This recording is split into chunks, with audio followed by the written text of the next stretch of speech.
Amém? Queridos, nós temos ministrado ultimamente, há cerca de 2 domingos atrás, nós falamos sobre... o que mesmo? 2 domingos atrás? Não. Esse foi um domingo atrás. 2 domingos atrás. Eu posso ir no 3º domingo atrás? Não, 2 domingos atrás nós falamos sobre cavalos de Troia espirituais. Porque nós entendemos que o período em que nós estamos vivendo é um período de batalha. Então, um domingo atrás, nós falamos sobre permanecer firmes na fé, permanecer na fé. E hoje, eu quero falar sobre estarmos juntos, ou permanecer juntos. Amém? O tema da palavra de hoje é estejamos juntos, mas você pode dizer à pessoa que está do seu lado, nós estamos juntos. Amém? A você que está nos acompanhando, nós estamos juntos. Muitas vezes, querido, nós teremos que nos adaptar a algumas situações, mas sempre poderemos estar juntos, né? O melhor é esse junto aqui, mas temos que adaptar algumas vezes, então vamos nos adaptar. Abra sua Bíblia comigo no livro de Hebreus, capítulo 10. E segura aí. Uma das grandes... uma das formas, aliás, não é uma das grandes, uma das formas mais eficientes para os predadores caçar ou matar a sua presa é criando um isolamento, é fazendo com que ela se isole, é fazendo com que ela fique sozinha. Então, quando ela está sozinha, ela torna-se vulnerável, né? A fragilidade se expõe, porque ao contrário do que a gente pensa, nas relações humanas, 2 mais 2 não é 4. Nem 1 mais 1 é 3. Nas relações, nos relacionamentos, 1 mais 1 pode ser 3, mas pode ser 4, pode ser 5, porque é diferente. Quando você faz uma coisa sozinho, você alcançaria determinado nível. Então pensa-se matematicamente que quando você junta com outra pessoa para fazer a mesma coisa, vocês fariam o dobro, só que não é. Porque nas relações humanas existe o que nós chamamos de sinergia, né? Aquilo que multiplica não soma aquilo que nós unimos. A unidade não é soma, é multiplicação. Em Hebreus capítulo 10, o versículo 23 em diante, diz assim: guardemos firme a confissão da esperança sem vacilar. Começa já por aí, viu, queridos? Guardemos firme a confissão da esperança sem vacilar. O que significa isso? É não deixar brecha para nada, para nenhuma dúvida, para nenhuma oscilação, né? Uma das coisas que a gente fala sempre, que eu gosto de deixar bem claro, é que se eu assumir uma responsabilidade com alguém, eu vou fazer. Eu vou estar na sua casa tal hora, pode ter certeza que eu vou estar lá tal hora. Então algumas pessoas quando vão marcar compromisso comigo já sabem, tem que marcar a hora certa porque o pastor vai chegar na hora certa. Só se cair uma ponte, irmão, se não tiver jeito, se eu não der para passar, é que eu não vou. Mas sempre procuro sair adiantado, nunca vou. Isso é não deixar dúvidas. Alguém que tem uma fé, que tem uma esperança, não pode vacilar quanto a isso. Mas nós vamos ser bombardeados aqui. Pois quem faz a promessa, ou quem fez a promessa é fiel. Olha, eu pelo menos gosto de manter assim uma vida um pouco no nível da credulidade. Se você me disser uma coisa, eu vou acatar como verdade. Isso é uma das brigas que eu tenho em casa quando as pessoas marcam festa de casamento, aniversário ou qualquer coisa. Normalmente tem um horário, né? A pessoa marcou o horário, aí eu boto quente lá em casa, porque eu tenho que chegar dentro daquele horário que foi marcado. Aí o Janete diz, mas menino, As pessoas marcam, mas é para começar 1 hora depois. Eu digo, então, para que raio que colocaram um horário aí? Diga que não tem horário e aí a gente chega a hora que quiser e está tudo bem, não é? Agora imagine, Mariana, quem prometeu, quem deu a esperança a nós que estamos falando? Foi o Deus Criador dos céus e da terra.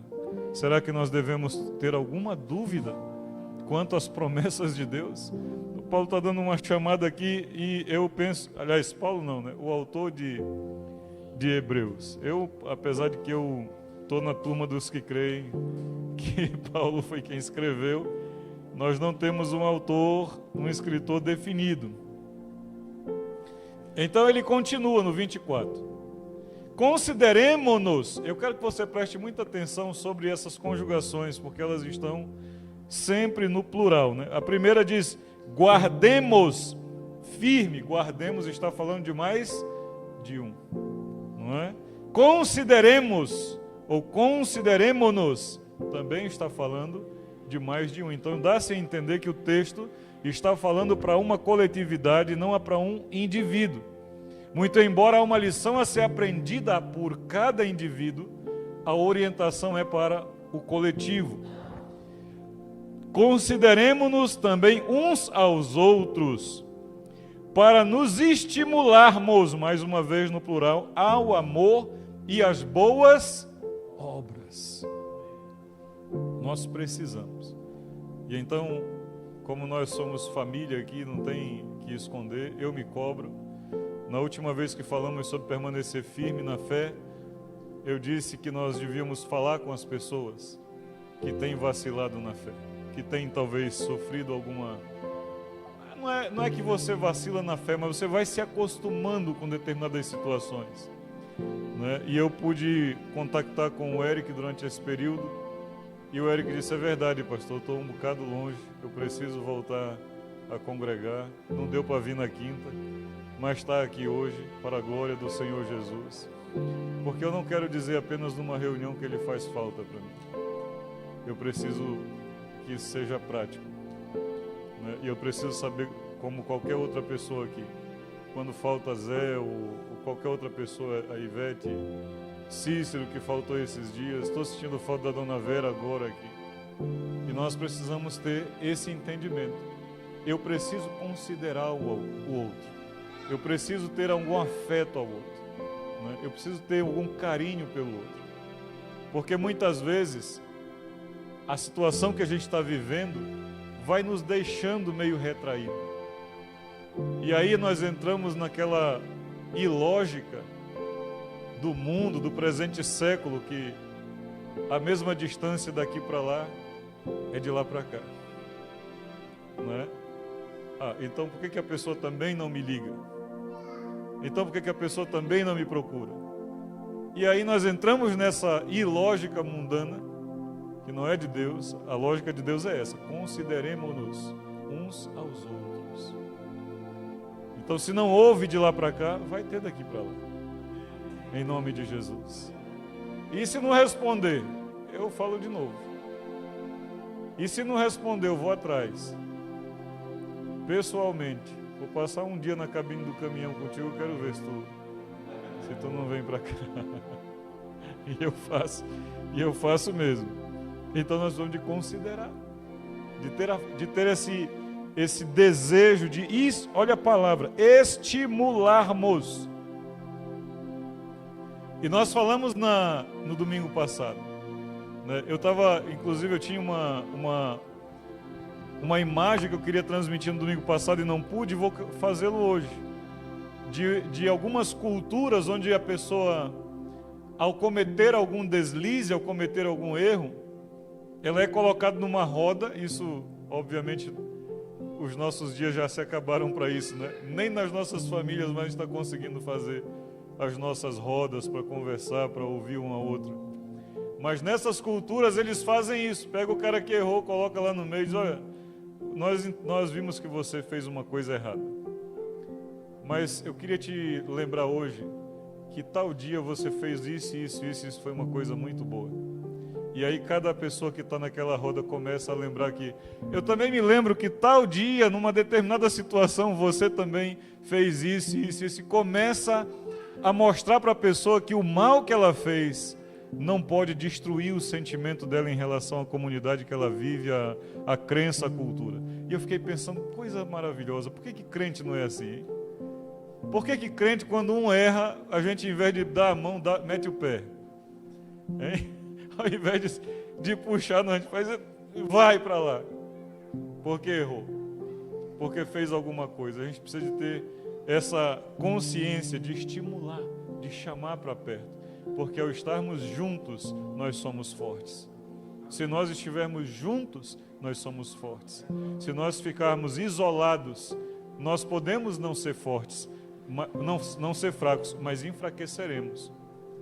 Porque cada vez que você está sozinho e é atacado, você vai desfalecendo, as suas forças vão acabando, né? Então você precisa compreender isso. Nós precisamos compreender isso. Nós vivemos um período em que precisamos desesperadamente compreender isso. O versículo 25 diz: não deixemos de congregar-nos. Eu queria parafrasear: não deixemos de estar juntos. Não vamos deixar de estar juntos. Sabe, há momento que a gente desanima, né, Ivete? Eu sei que a Ivete tem passado um estreito, mas quando a gente está no estreito, é incrível como isso é. Eu acho que eu tomei nota disso aqui. O momento em que nós mais precisamos estar juntos é o momento em que nós mais buscamos ficar sozinhos. É incrível esse negócio. E não é porque eu quero espiritualizar ou diminuir ninguém. Eu estou falando de todos nós. Todos nós. Não importa se você é um membro da congregação, se você tem uma função dentro da congregação, se você é o líder da congregação, a nossa tendência, ao invés de buscar socorro, é nos isolarmos. No momento que nós mais precisamos estar juntos. Ele está dizendo, queridos, não deixem de congregar. Não parem, como é costume de alguns. Ele está falando com um grupo aqui, mas não estou atento a esse grupo hoje. Porque eu creio que cada tempo, cada geração teve as suas próprias lutas peculiares dela. Mas Ive, Marco, Cauê, os irmãos que estão aqui, eu tenho observado que o bombardeio contra a igreja de Jesus nesses dias tem sido muito pesado. No aspecto fundamental de congregar. Eu consigo, irmã Patrícia, eu consigo permanecer firme no Senhor, sem muitas pessoas em minha volta, sem congregar. Eu não sei por quanto tempo eu consigo, mas eu já percebi que eu consigo. Pelo tempo que eu comecei aqui em Maceió, por reunir quase 6 meses, eu, meu filho, minha esposa, e as cadeiras aí olhando para mim, cada uma delas vazia. Então eu consegui manter. Mas eu conheço muitas pessoas que não conseguem passar uma semana firme no Senhor se ela não congregar. E essas pessoas são alvos. Hoje elas estão completamente separadas do rebanho. Estão completamente vulneráveis. Sabe, sendo mesmo tomados aí pelo maligno, né? O apóstolo Paulo escreveu aos Efésios no capítulo 6, no versículo 12, o seguinte, como é que é o esquema aí, Marco? Rococó, Galefé? Em Efésios capítulo 6, o versículo 12, ele diz assim, porque a nossa luta, presta atenção nisso, porque a nossa luta, ele está falando a luta só dele?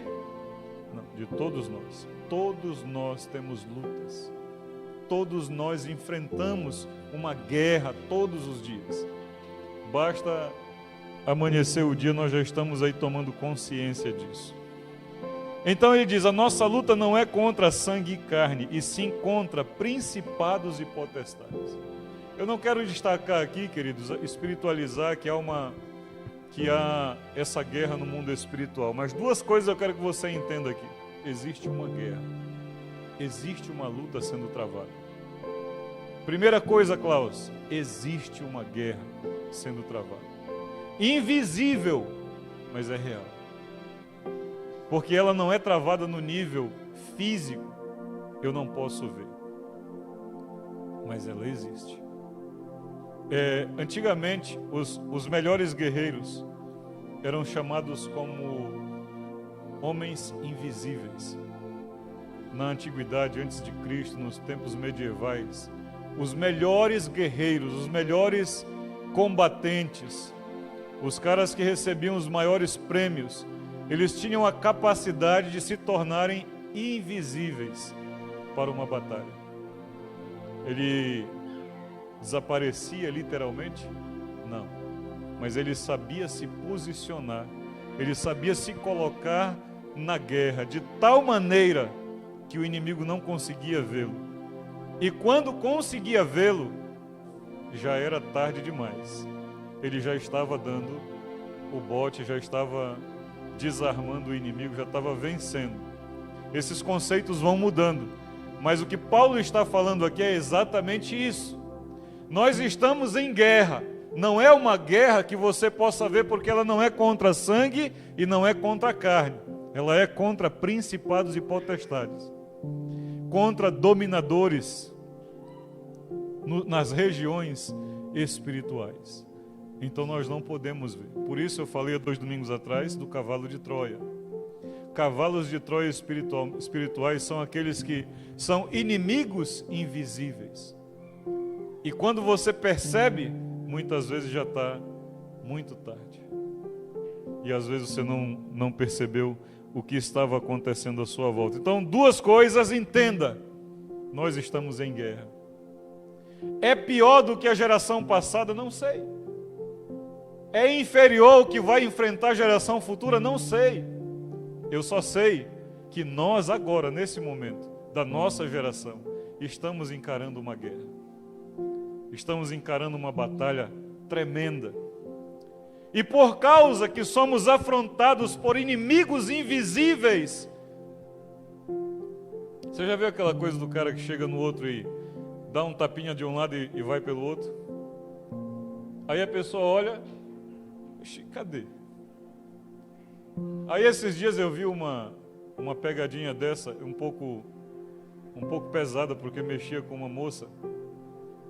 E tinha uma pessoa do lado da moça aqui, alguém vinha, dava um tapa nas partes baixas dela, e ela olhava, obviamente, para o lado, porque é automático, a reação automática do ser humano. E a pessoa que tinha feito ia para o outro lado, e a moça virava e metia-lhe a tapa e metia-lhe a sacola em quem? Em quem fez ou em quem estava do lado dela? Você entende o que é que o inimigo tem feito com a igreja de Jesus esses dias? A gente tem estado numa guerra e muitas vezes porque nós nos distanciamos, nós não percebemos o que está acontecendo. E quando nós olhamos para o lado, o que nós vemos é alguém e nós achamos que esse é o alvo. E não é. Então presta atenção nisso. Nós estamos em uma guerra espiritual sendo travada. E a estratégia tem sido muito clara. O inimigo, ele sabe a força da igreja. Ele sabe o que a igreja unida é capaz de fazer.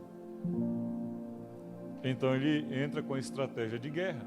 Eu preciso dividi-los. Eu preciso separá-los. Dizem que se conhecemos a nós e ao nosso inimigo, dificilmente nós perderemos uma batalha. Eu tenho que conhecer a mim, mas também tenho que conhecer o meu inimigo. Eu tenho que saber distinguir quem é o meu inimigo. Na mesma citação diz que se eu conheço o meu inimigo, mas não me conheço, algumas vezes eu vou vencer, outras vezes eu vou perder. Porque eu não sei como é que eu vou lutar. Como é que eu consigo destruir? E ele conclui dizendo, se você não conhece nem o teu inimigo, nem a você mesmo, você estará sendo vencido todas as vezes que você entrar numa batalha. E infelizmente, a maioria de nós, a Igreja de Jesus do presente século, está muito mais preocupada em oba-oba, em campanhas, em votos, em um monte de outra coisa, em vez de realmente aprofundar-se no Evangelho, na Palavra de Deus. É muito mais louvável hoje, né, você fazer qualquer coisa para manter o seu nome, do que você realmente buscar uma vida espiritual correta, digna, diante do Senhor. Então eu faço qualquer coisa para manter o meu nome. Você não preocupa com a família, com o filho, com a sua vida. Essa semana, estava até conversando com a irmã Patrícia, nós tivemos uma situação muito triste de um homem de Deus que entrou numa cilada do maligno. E quanta dor isso vai provocar no reino de Deus. Quanta dor. Mas porque alguém, algum tempo atrás, 2, 3 anos eu acho, atrás, preocupou em cuidar da imagem de uma pessoa e não do seu caráter. A escola que eu aprendi diz que se você caiu num lugar, você tem que ser levantado naquele lugar onde você caiu. Infelizmente, algumas religiões, você cai aqui, ele pega você, transfere para outra cidade, outro estado, e lá você vai ser, não tratou do caráter, tratou da imagem, e essa pessoa vai ser derrotada pelo maligno. Nós precisamos de conhecer o nosso inimigo, queridos, porque sabe de uma coisa? Ele ajuda a fazer, mas não ajuda a esconder nem uma vírgula. Ele não vai ajudar a esconder. Esse que citou essas coisas chama-se o Sun Tzu. O mesmo escritor do livro A Arte da Guerra. Existem outros escritores como Maquiavel, que escreveu uma outra Arte da Guerra, que também cita o Sun Tzu. Ele diz assim, em uma das suas orientações: provoca divisão entre os inimigos. É uma orientação de guerra. Ele está num processo ensinando como você derrotar um inimigo que é mais forte do que você. Ele diz assim: provoca divisão no meio deles, divide eles, manda agitadores para provocar brecha entre eles. Agora eu quero que você vislumbre o mundo espiritual aqui. Eu quero que você veja por que nossas crianças têm afastado de nós, os pais, os mais velhos. Por que nós não temos mais momentos de família, de conversa, sem os eletrônicos nas mãos? O que tem resultado isso no nosso dia a dia, na nossa família? O porquê que nossa juventude hoje, adolescência, pré-adolescência, tem pensado tanto em se isolar, em tirar a própria vida muitas vezes? Há agitadores, queridos, no nosso meio, entrando com coisas que, se você visse de primeira, você não concordaria, você não aceitaria. Só que quem está vendo primeiro muitas vezes são pessoas que não têm ainda maturidade para estar naquele nível. Então, ele diz: como é que causa divisão? Envia agitadores para o meio deles. Segundo, rompe seus acordos, provoca a divisão entre a liderança e os seus ministros, e então ataca. Divide, faz eles não confiarem mais, faz eles desconfiarem. Terceiro, isso significa que se as relações entre os líderes e inimigos e seus liderados forem boas, deves usar de suborno para provocar a divisão entre eles. Como é que suborna? Muitas vezes a gente pensa em suborno como dinheiro. Muitas vezes é afeto. Por que as crianças, eu vou mexer nisso agora, mas não é só elas. É mesmo a verdade para uma esposa mal amada, é mesmo a verdade para um marido mal amado. Como é que o inimigo suborna? É colocando, nós tínhamos uma situação, houve uma situação próxima a nós, em que chegou um determinado, acho que você ouviu falar, havia um cara, segundo consta, eu não cheguei a ver, um cara que de uns 1,80 m mais ou menos, louro, de olhos azuis, que aproximava nos cultos, no fim dos cultos, só para abrir a porta do carro para as mulheres entrar, com voz sedutora, voz de veludo, e elogiando as mulheres. E disse que esse cara, isso aconteceu em Belém, e disse que ele levou muitas mulheres casadas, que acabava de sair de um culto para um motel. Seduzia as mulheres. Por que seduzia as mulheres? Porque o marido era um jumento, um jegue em casa. Porque ela não ouvia o que ela estava ouvindo desse, ela foi seduzida, foi subornada. Perdoa seu pastor, irmão, mas é assim que eu falo. Porque senão o povo não entende. A mesma realidade acontece para maridos. Eu esse dia estava falando com a minha esposa. Minha filha, Cis, o marido que tem comida boa em casa, bem feita, para em restaurante para comer comida de restaurante. Você paga às vezes 30 contos, 50 contos, 100 contos para comer uma comida que você diz, a minha comida em casa é muito melhor. Você, caminhoneiro, já viajou tanto, sabe o que eu estou falando. É ou não é verdade? Se você tem uma comida excelente na tua casa, você vai comer na rua? Você não come na rua. As mulheres ficam falando que o marido não é isso, não é aquilo. Como é que você está cuidando dele? Será que ele chega a um ponto de achar que o que tem fora é melhor do que o que tem em casa?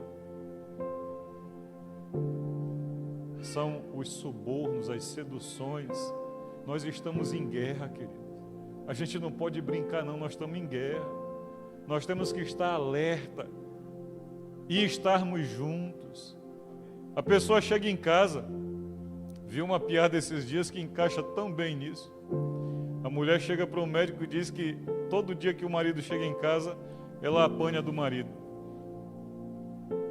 Se não tinha um jeito do médico arrumar um remédio para melhorar a situação dela com o marido, dá para o marido para ele ficar calmo, o médico diz assim, não, minha senhora, é muito fácil. Compre aqueles pacotinhos de chá de camomila. Deixe um chazinho pronto, meio morno, em cima do fogão. Quando o seu marido chegar, a senhora pega aquele chá, põe um pouco na boca e comece a fazer gargarejo, pelos uns 15 minutos, mais ou menos. Que o seu problema vai ser resolvido. Não está me entendendo nada, né? Foi para casa, fez o chá. Passou umas 2 semanas, ela voltou lá no médico e disse, doutor, eu vim aqui lhe agradecer. O que foi, minha filha? O remédio funcionou, que é uma beleza. Meu marido nunca mais me bateu. Sabe por que o marido parou de bater nela, Cícero? Como é que ela fala com a boca cheia d'água?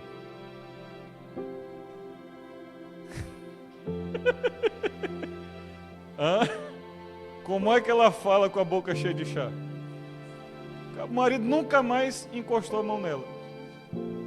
O cara chegava em casa, a mulher vinha zoar no ouvido dele, ele perdia o juízo.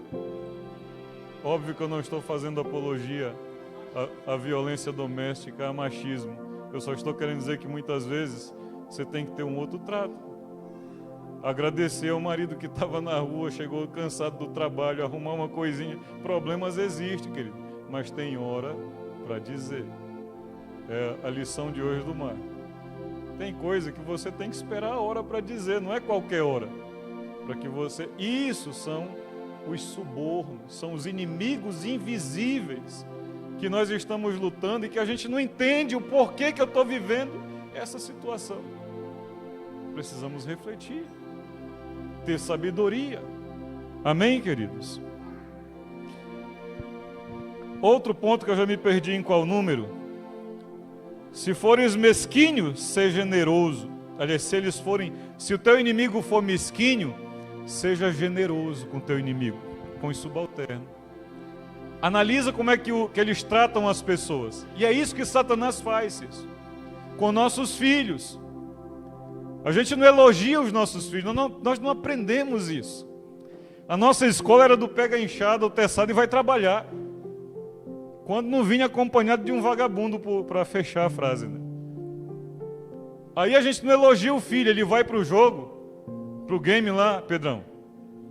A gente chega no game, Pedrão, e a gente passa de fase. Aí vem aquela voz, como é que a voz diz, Écio? Game over. You passed the...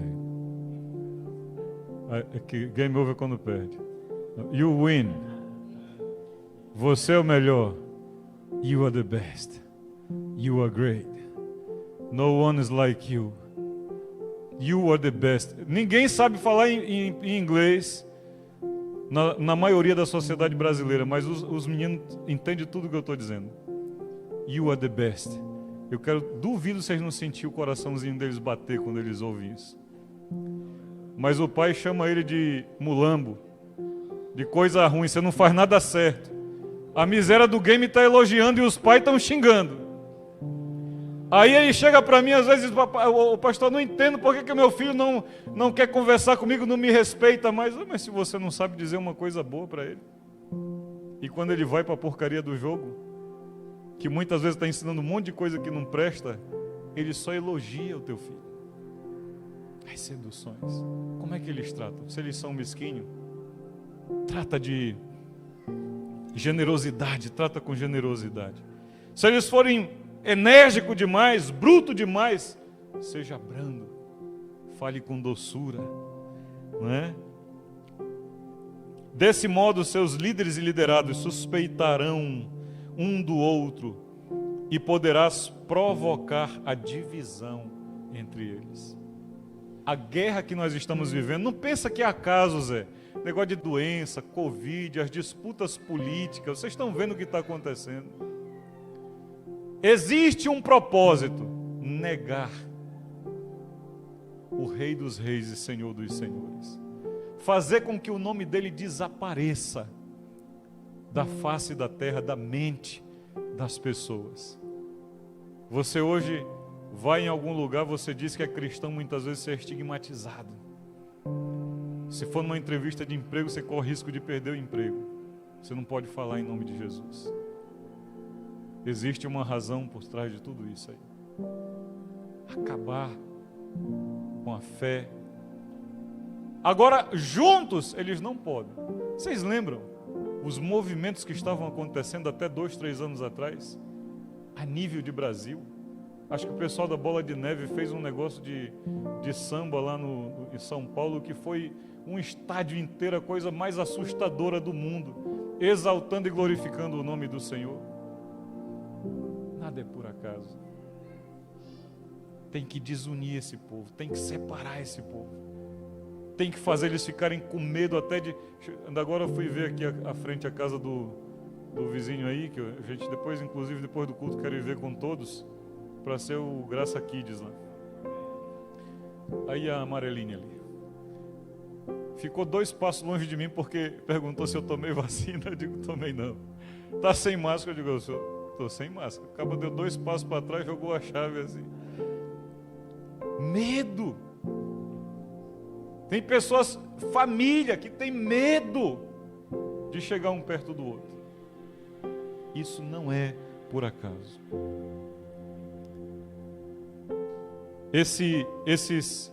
Essas orientações ainda não é citação bíblica, mas é para explicar para você como que funciona as estratégias de guerra. Quando a gente deixa no nosso coração algum sentimento errado contra alguém crescer, multiplicar, existe uma razão por trás disso. Existe uma guerra que está acontecendo contra um inimigo invisível, Eric. Então, quando você começa a perder o fôlego de congregar, trabalho, cansado, corre para um lado, corre para o outro, chega às vezes em cima da hora, já vai sair daqui a não sei poucas horas, então você quer descansar, aí você vai envolvendo nessas coisas. Isso não é acaso, isso não é por acaso, isso existe uma razão. Por que isso está acontecendo?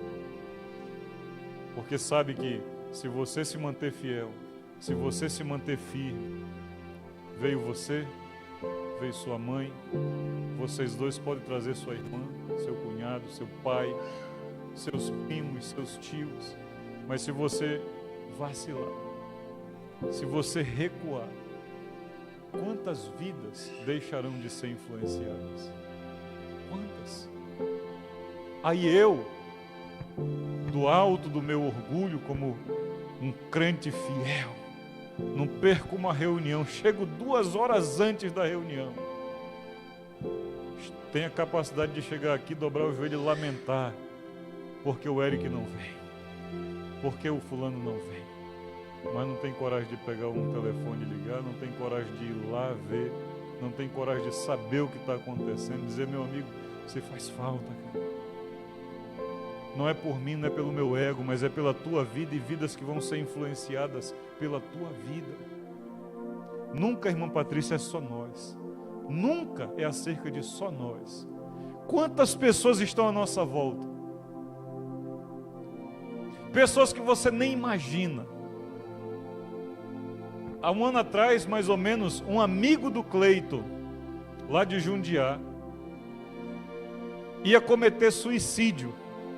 E por causa do Cleito, ele não cometeu suicídio. O Cleito, que por causa da sogra, a sogra que por causa da comunidade Fonte da Graça, alguém lá em Recife, irmã Patrícia, que nós nem conhecemos, não entregou a vida a Satanás, por causa de uma coisa que está acontecendo aqui nesse momento. E isso que está acontecendo aqui é influência de outras coisas que já aconteceram antes. Mas, Mariana, e se essas pessoas tivessem recuado, cedido às afrontas do maligno, não percebido que o que está acontecendo não vem de sangue e carne, vem de um inimigo invisível que tenta matar, roubar e destruir 24 horas por dia, não dorme, não descansa, tentando fazer a gente levantar contra o nosso semelhante, contra pessoas até que nós amamos. Então você tem que perceber o que está acontecendo à sua volta. A pergunta que eu me faço, há muitas coisas que eu não vou poder mencionar, mas que está aqui para minha reflexão. Por que a igreja tem sido tão bombardeada nesses dias? Por quê? Por que os conselhos hoje são contrários? Por que quando se usa a Bíblia hoje é para denigrir o Evangelho e não para exaltar? Como eu ouço algumas vezes sendo mencionada a Bíblia por pessoas que não andam nem um metro, nem uma linha, nem um fiozinho alinhado com ela, mas para seu favor são capazes de usar até a Bíblia. Mas não é de nos surpreender, porque o próprio Satanás, quando lhe conviu, usou a Bíblia para tentar Jesus. Então não me assuste que alguém decore a Bíblia de Gênesis a Apocalipse. O que me surpreende é alguém que busca praticar um versículo por dia que ele aprende e começa a pôr em prática. Isso me surpreende. Mas o inimigo... Então a pergunta é por quê? Por que estamos sendo bombardeados? Nós somos separados ultimamente por escolas, né? Armenianos, calvinistas. Nós somos separados por bandeiras. Sabe que a impressão que dá é que agora a igreja virou um esporte, tipo futebol. Todos jogam futebol, mas cada um tem uma camisa, tem uma bandeira. Não, querido, o Evangelho de Jesus é uma coisa só. Aí eu vejo discussões acaloradas entre esses calvinistas, arminianos e luteranos e tantas outras linhas, tantas outras escolas, e eu fico pensando, e Jesus fica onde, hein? E aí eu lembrei que Paulo disse isso. Paulo disse isso aos Coríntios.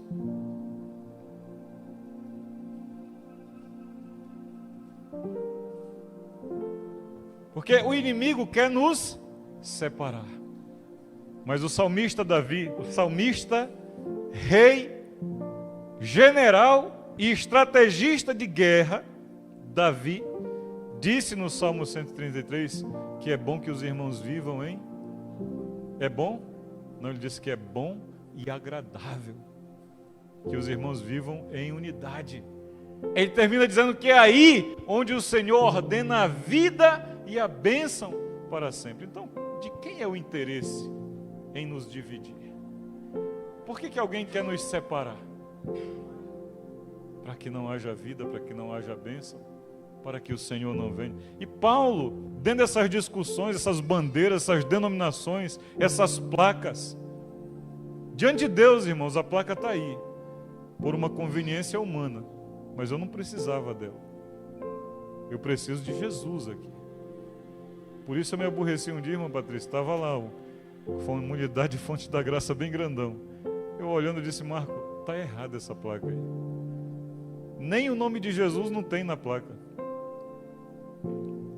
Então o Marco fez outro desenho lá, colocou o nome de Jesus bem grande e o nome da comunidade bem pequenininho lá no canto. Ainda ficou meio grande, viu? Era para ser menor um pouco. Porque o que importa, Cícero, é a comunidade fonte da graça ou é Jesus? Eu venha porque há poder aqui na igreja tal e tal. Sinceramente, queridos. Sinceramente. Aí Paulo escreve aos Coríntios aí no 1 Coríntios. Você já está aí, né? Ah, não. É 1 Coríntios então. Capítulo 1. Versículo 10 diz assim: Rogo-vos, irmãos, pelo nome de nosso Senhor Jesus Cristo, que faleis todos a mesma coisa, e que não haja entre vós divisões. Não deixem que alguém divida vocês. E eu não estou falando apenas hoje com a comunidade Fonte da Graça, essa congregação aqui. Eu quero falar com a igreja de Jesus espalhada, quem puder ouvir, a quem você que está aqui hoje puder transmitir essa palavra, fala para eles, a igreja de Jesus não pode ser dividida. Porque quando nós nos dividimos, nós nos tornamos vulneráveis, frágeis. Antes, sejais inteiramente unidos, na mesma disposição mental e no mesmo parecer. O que significa essa finalização desse texto? Que eu não preciso estar na mesma hora, no mesmo lugar com você, para ser um com você. Eu não vou aceitar que alguém venha denigrir alguém fale mal de alguém, sem que você pague um preço por essa vida primeiro. Porque essa é a ordem do Evangelho para nós. E se eu quero o bem, e eu digo isso sempre aqui, quando nós queremos o bem de alguém, nós exortamos, nós repreendemos. Não é o que cala que quer o bem, o que deixa para lá que quer o bem, não é. Só que falar isso hoje nas reuniões não dá ibope, queridos, não enche congregação, porque as pessoas não querem ouvir isso. Elas querem ouvir que a tua vitória tem sabor de mel, e que o irmão que tome o fel para lá dele. Mas isso não é Evangelho de Jesus. Não é. O Evangelho de Jesus quer estar bem, mas quer ver o outro bem também. Não tem distinção. Pois a vosso respeito, meus irmãos, fui informado pelos da casa de Cloe de que há contendas entre vós. Refiro-me ao fato de que de cada um de vós dizer, eu sou de Paulo, e eu de Apolo, e eu de Cefas, e eu de Cristo. Acaso Cristo está dividido? Rasgamos Jesus como fizeram com as vestes dele, dividiu um pedaço para cada um. Jesus está dividido. Imagine isso, ele é pai, queridos. Eu não tenho essa experiência porque eu tenho só um filho, né? Mas quem é o pai que tem mais de um filho, ou mãe, que fica feliz quando os filhos estão brigando? Nenhum. O coração fica partido. Às vezes a gente tenta obrigar, né? Eu já fiz isso. O papai dizia: abraça sua irmã. Acaba doido para dar-lhe um tapa nela. Abraça sua irmã. E aí a gente ia, abraçava e fazia aquele processo ali, porque o coração de pai jamais vai querer ver. Eu fico imaginando Deus, Jesus nos nossos dias. A primeira coisa que as pessoas perguntam para mim aqui em Maceió é: qual é a sua igreja? Eu digo: é de Jesus. Sim, mas qual é a sua igreja? A de Jesus Cristo. Sim, mas o nome, a igreja de Jesus Cristo. O cara não se conforma de jeito nenhum se você não der uma placa para ele dizer, para ele te julgar se isso presta ou não presta, se isso vai para frente ou não vai para frente, se isso tem a maior torcida ou a menor torcida. Porque a torcida agora é assim, né? A maior torcida, aí parece que é vantagem. Não é vantagem nenhuma ter maior torcida, porque o que ganha futebol é gol, né? Quem faz o gol é que ganha. Se fosse torcida maior, Chapecó nunca tinha ganhado um campeonato, e outros times pequenos aí nunca tinham ganhado um campeonato. O que importa são princípios, são verdades, são os valores que nós carregamos. Acaso Cristo está dividido? Foi Paulo crucificado em favor de vocês? Por que estão discutindo sobre escolas calvinistas, arministas, gnósticos, agnósticos? Eles foram pessoas como eu e como você, que tinham dúvidas, que se esmeraram, buscaram estudar a palavra, que caminharam dentro de uma fé que eles escolheram, mas todos eles baseados em Cristo. Sem Cristo, queridos, não adianta. Foi o Sérgio que foi à cruz? Foi Jesus, queridos. Foi a placa da igreja, foi o número de membros que ela tem no hall de membros? Não, queridos. Foi Jesus que foi à cruz por mim e por você. Então por que eu vou me dividir? Por que eu não posso estar numa reunião onde há pessoas confessam a Bíblia como única regra de fé e prática? Para mim é o que basta. Porque divergir, nós vamos divergir em muitos pontos, mas as nossas divergências vão terminar sempre diante do amarás ao teu Deus sobre todas as coisas e ao teu próximo como a ti mesmo. Se você não compreender isso, não vai ter discussão que chegue para você. Ainda há aqueles que dizem, sai de uma conversa dessas, né? Gente, viu? Botei o caba no lugar dele, como se diz assim, passei o atestado do inferno para ele estar queimado com corpo e alma, porque ganhou uma discussão entre uma teologia e outra, uma escola e outra. Será que foi para isso que Jesus... Será que era isso que estava no coração de Lutero quando ele começou a revoltar-se nos dias dele contra o que estava fazendo a igreja? Será que era criar uma linha doutrinária que agora todo mundo tem que seguir? Acredito que ele nem pensava nessas coisas. Ele só queria servir a Jesus fielmente e fazer com que o mesmo Jesus fosse acessível a todos os outros contemporâneos. Mas a igreja contemporânea discute de grandes nomes do passado, enquanto nomes estão sendo apagados da história, indo para o inferno, porque nós estamos aceitando as artimanhas do maligno, as seduções, as divisões, e deixando de fazer aquilo que nós deveríamos fazer: amar o próximo, dedicar tempo a ele. Meu filho perguntou esses dias sobre a inscrição do encontro. Brasileiro, né? R$100 a inscrição do encontro. Aí o amigo dele perguntou: tem desconto, Écio? Até para a inscrição do encontro. Écio, pai, tem desconto na inscrição do encontro? Eu disse: meu filho, depende de quanto você quer que ele vá para o encontro. Se você quiser que ele vá muito, dê 100% de desconto e pague por ele.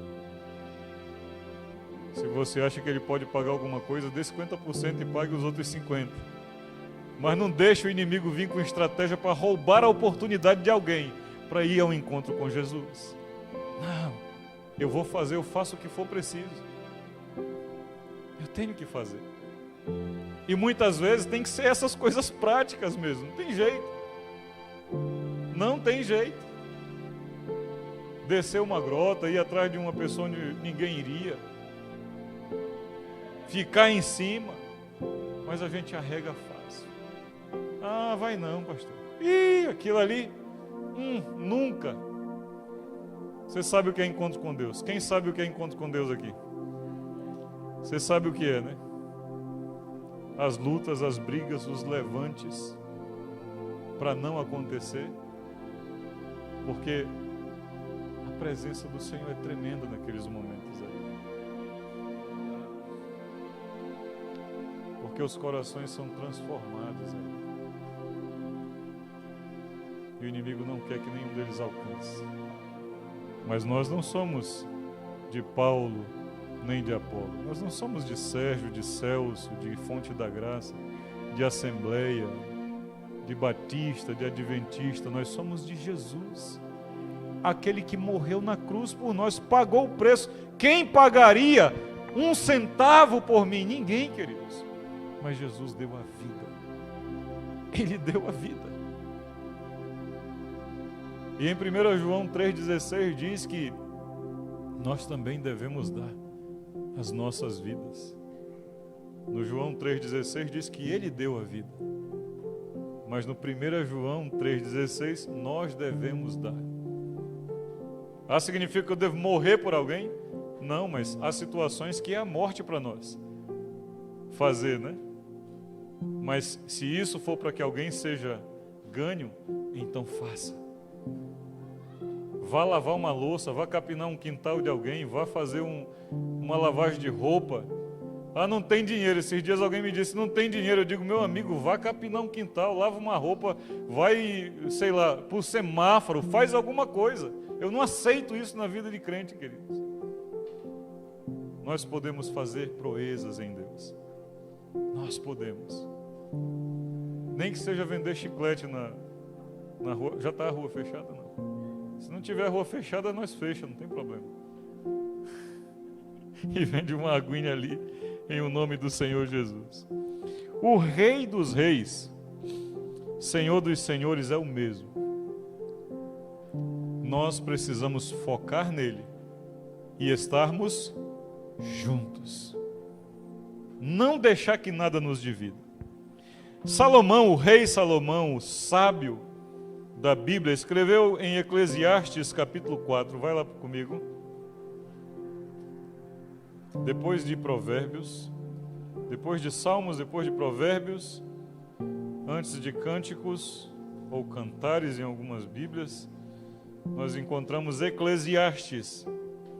E no Eclesiastes capítulo 4, no versículo 9, ele diz que estarmos juntos é mais que o dobro. Oi, melhor é serem dois do que um, porque tem melhor paga do seu. Como é que você tem melhor paga do seu trabalho? Quando você faz mais do que era esperado. Então o que faria um, o que vai fazer dois, não é o dobro, é mais que o dobro. Então é melhor serem dois do que um, porque sendo dois, tem melhor paga do seu trabalho. Ele continua, porque se caírem, um levanta o companheiro. Ai, porém, do que estiver só, pois caindo, não haverá quem o levante. A importância de estarmos juntos é muito grande, queridos. Também se dois deitarem, ou se dois dormirem juntos, eles se aquentarão, mas um só como se esquentará, ou se aquentará, né, segundo o texto. Se alguém quiser prevalecer, aqui é o texto fundamental para nós, o versículo 12, se alguém quiser prevalecer contra um, os dois lhe resistirão. Agora, quando você está sozinho diante de uma situação difícil, a maioria das vezes a gente vai sair fora, vai entrar numa briga para perder. Quem entra numa briga para perder? Só sendo meio falto de juízo. Mas se você tem alguém apoiando, se você tem alguém te estimulando, você consegue, você vai para frente. Por isso Deus une homem e mulher, um para estimular o outro, ou trazer à razão muitas vezes o que é necessário. Mas o que eu vejo é que ele viu na sua sabedoria que o estar junto era importante. Jesus inicia o seu ministério chamando pessoas para estar perto dele. No livro de Mateus, capítulo 4, versículo 18 em diante, diz assim: caminhando junto ao mar da Galileia, viu dois irmãos, Simão, chamado Pedro, e André, que lançavam as redes ao mar, porque eram pescadores. E disse-lhes: vinde após mim, e eu vos farei pescadores de homens. Aqui, queridos, Jesus tinha sido batizado nas águas, tinha ido para o deserto sofrer a perseguição, as lutas, as guerras durante 40 dias e 40 noites, e agora ele vai começar o seu ministério. A primeira coisa que ele faz é chamar pessoas para estar junto dele. Então, quem está tentando nos enganar que nós devemos ir sozinhos e fazer as coisas sozinhos? Não vamos cair nessa. Quando ele enviou, no Lucas capítulo 10, versículo 1, como é que ele enviou? Lucas capítulo 10, versículo 1 diz assim: depois disto, o Senhor designou outros 70 e os enviou de 2 em... Jesus, quando mandou, não mandou sozinho. Ele mandou de 2 em 2. Porque é melhor estarmos juntos. É melhor quando nós andamos juntos. É melhor quando nós buscamos estar na congregação dos santos do que estarmos só. Apesar de tudo que está acontecendo à nossa volta para nos dividir, queridos, nós devemos nos firmar no que a palavra nos diz, no que ela nos ensina. Lembra o Hebreus? Que nós devemos manter firme na esperança que há em nós. Porque essa esperança que há em nós é fruto de uma promessa feita por aquele que é fiel. Se ele prometeu, ele vai cumprir. Na oração sacerdotal de Jesus, a oração sacerdotal de Jesus está em que livro e em que capítulo? Deixa eu ver se os irmãos estão aprendendo. A oração sacerdotal de Jesus está onde? Não, aí ele ensina-nos a orar. Mas já foi ensinado aqui onde está. Por isso eu estou perguntando. João capítulo 17, queridos. Na oração sacerdotal, olha isso, queridos. Aqui nós entendemos os últimos momentos de Jesus aqui, antes de ser entregue para sofrer nas mãos dos seus... Capítulo 17 por enquanto. Corre para o 18 lá. Capítulo 17, versículo 18. Porque não vamos ler toda a oração, apenas aquilo que condiz com o que eu quero passar hoje. Qual foi a oração que Jesus fez por nós? Ele diz assim: assim como tu me enviaste ao mundo, também eu os envio ao mundo. Nós, queridos, nós, eu e você, somos os enviados de Jesus. Amém? Entenda isso. E Jesus está dizendo que como o Pai enviou Ele para aqui, Ele também está nos enviando. Diga comigo: eu sou um enviado de Jesus. Queridos, há uma responsabilidade muito grande. Há um peso muito grande sobre essa palavra.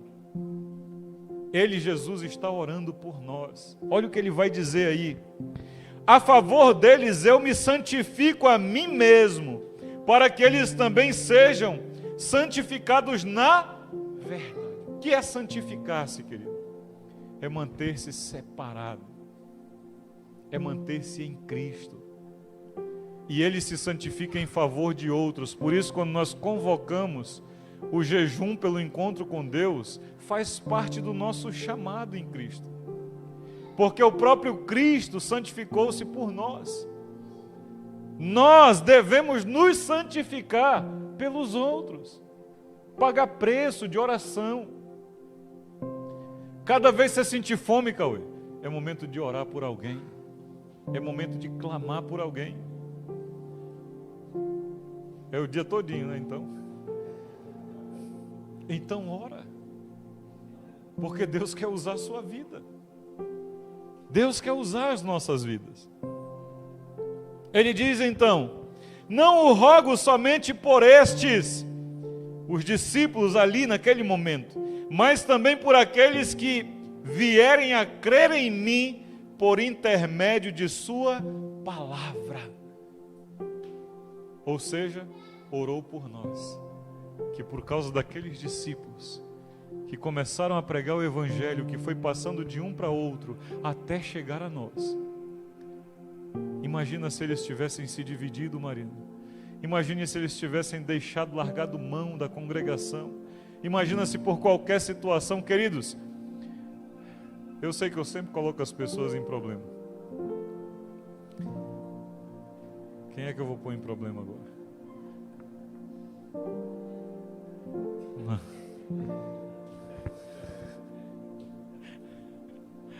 Cauê, você ama a Edvânia, Cauê? Ela não ouviu, Cauê.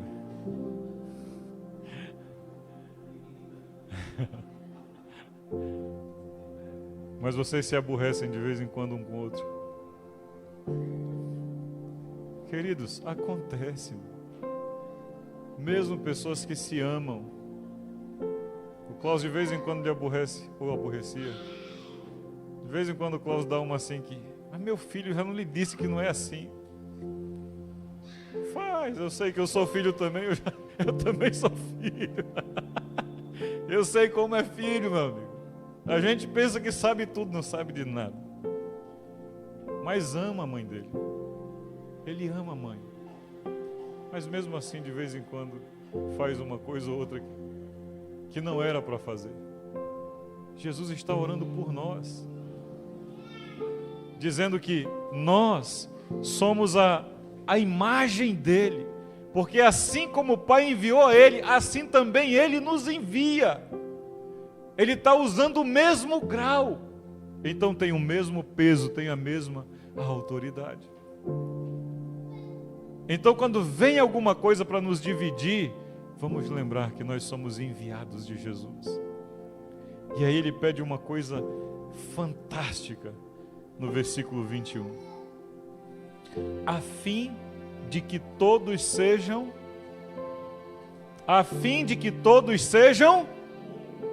isso aponta para quê, queridos? Para divisão, para unidade, para estarmos juntos.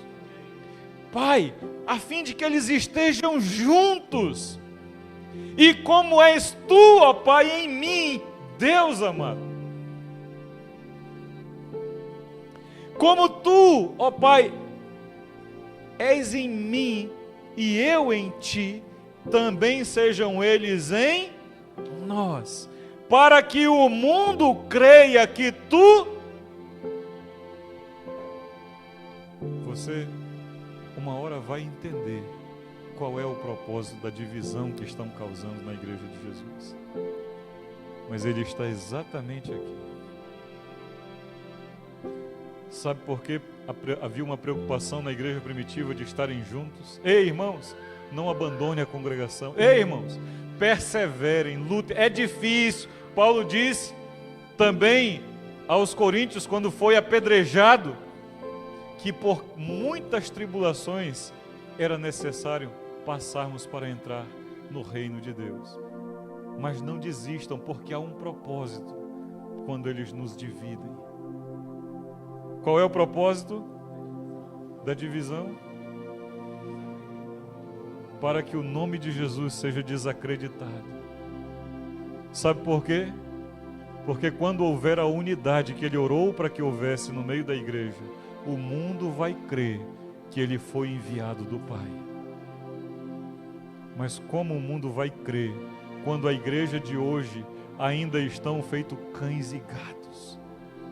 Falo isso a nível institucional mesmo, de pastores ir para as mídias brigando contra pastores, líderes contra líderes, difamação daqui, promiscuidade dali, todo tipo de coisa para destruir o Evangelho de Jesus. Há uma razão. Tira a Bíblia da igreja, tira a Bíblia da escola. Primeiro tira das casas, né? Porque quando o catolicismo assume, a primeira coisa que eles vão fazer é proibir as pessoas de terem Bíblia nas suas casas. Agora, recentemente, viram que não tem como romper com isso? Permitem que tenham a Bíblia, mas não pode ler tudo. Porque a interpretação exata só pode vir do Papa, não é qualquer pessoa que pode ter uma interpretação. Uma pessoa que tenha mínimo de alfabetização não pode ler a Bíblia, porque se ela interpretar o que está lendo vai ser errado. O certo é o que o fulano lá diz. Então tirou da casa, tirou da escola. Quer tirar também da igreja de Cristo. Daqueles que ainda têm orgulho de andar com as suas Bíblias na mão. E eu vou, queridos, eu acho tão bonitinho umas Bíblias, tão engraçadinhas aquelas biblinhas, Bíblia de bolso, mas quando eu penso em pagar por aquilo, eu digo, não, eu tenho que andar com uma que mostra que eu quero. Não que as outras menores não sejam Bíblia. É Bíblia do mesmo jeito, queridos, não tem problema, pode usar, pode ler, mas eu quero andar com uma que me mostre a quem quer que apareça. Esse aí gosta da Bíblia. Ele orou para que nós fôssemos um. Porque sendo um, há um propósito, o Evangelho na unidade da igreja, no andarmos juntos, estarmos juntos na congregação. Cícero, você viu como foi aí nos tempos mais difíceis, quando reuniu eu, você, mais umas 3 pessoas aqui para louvar Jesus, porque os governos mandaram fechar, ninguém pode congregar, ninguém pode fazer nada, e podiam vir fechar. A sua garagem lá é boazinha para fazer culto, nós ia fazer lá, mas não vamos parar, porque há um propósito em fazermos isso, e nós não vamos recuar. Nós estamos em guerra e precisamos estar alertas, amém? Repetindo o Hebreus 10, 25, não deixemos de estar juntos, não deixemos de congregar, como é de costume de alguns. Antes façamos admoestações, e tanto mais quanto vedes que o dia se aproxima. Tanto mais vedes que o dia se aproxima. Eu quero crer, não é explícito, que esse dia com D maiúsculo é o dia de Cristo. E há uma distinção entre o dia de Cristo e o dia do Senhor. O dia de Cristo é para buscar a igreja. Então, quando ele fala para se aproxime o dia que o Senhor vem buscar a sua igreja. Porque quando aproximar o dia do Senhor, nós já estaremos com o Senhor na sua glória. Se permanecermos firmes, se não tivermos vergonha nem medo de ser repreendido ao falar para um irmão, você está muito longe, você está muito distante, aproxime mais. Vamos sentir o cheiro um do outro, né? Porque na hora que nós nos dispersamos, nos tornamos vulneráveis, frágeis para o devorador, para o dominador do presente século. E nesta unidade, queridos, é nesta unidade que venceremos os dias maus em que vivemos, para permanecermos juntos e anunciar que Jesus é real, que Ele veio e viveu nesse mundo, que Ele morreu por nós e ressuscitou ao 3º dia, que Ele subiu aos céus para preparar lugar para nós, que Ele vai voltar para nos buscar como igreja e que Ele vai reinar para todo o sempre. Amém, amém e amém. A Ti, Jesus. A Ti, Jesus. toda a honra, Pai, toda a glória, todo o louvor, toda a adoração. Aproveitando que você já está de pé, nós vamos clamar ao Senhor, em nome de Jesus, pelos que estão aqui, pelos que estão nos acompanhando através da live.